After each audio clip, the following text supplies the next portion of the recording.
येडं म्हणत होती. मी येडा आहे पण इतका. हो, आणि मी 10 वर्षापूर्वी तुम्हाला बोंबलत होतो हुंडा बंद होईल. आणि मी 10 वर्षापूर्वी बोंबलत होतो बायको मिळणार नाही. बायको ज्यांचे लग्न राहिले त्यांनी स्वप्नात सुद्धा हा विचार करायचा नाही.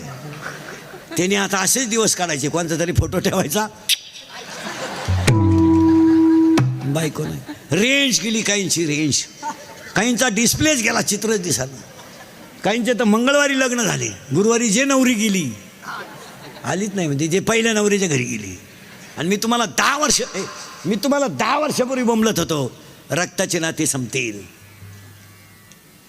कुठे नाते, कुठे बहीण, कुठे भाऊ, कुठे बहीण.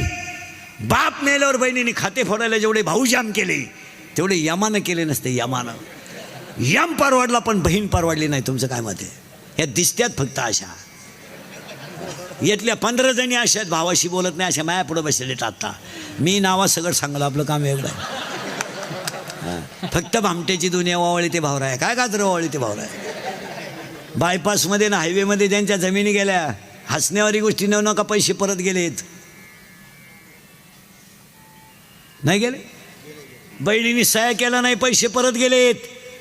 कुठे बहीण, कुठे भाऊ, फक्त चाललंय, पैसे परत गेले. पाया पडला भाऊ, पाया.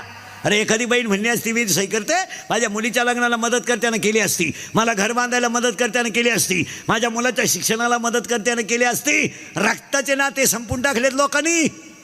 50% लग्नांमध्ये सक्का मामा राहिला नाही. एक नवीन अवलादीचा मामा तयार झाला आपल्याकडं, गुरु मामा. ती अवलाद कुठं तयार झाली तिचा शोध लावला पाहिजे आणि भोंगळा करून आणला पाहिजे. गुरु मामा नालाय का अवलादीचा. अरे त्याचं बनियन मळू द्या, शर्ट फाटू द्या, सक्का मामाच लग्नात शोभतं. तुमचं काय मत आहे? संपलो आम्ही फक्त कडक कपडे घालायचे, भारीतले ब्रँड प्यायचे आणि भारीतली केस काळी करायची आणि भारी मोबाईल वापरायचे म्हणजे आम्ही सुधारलो. अरे ईश्वर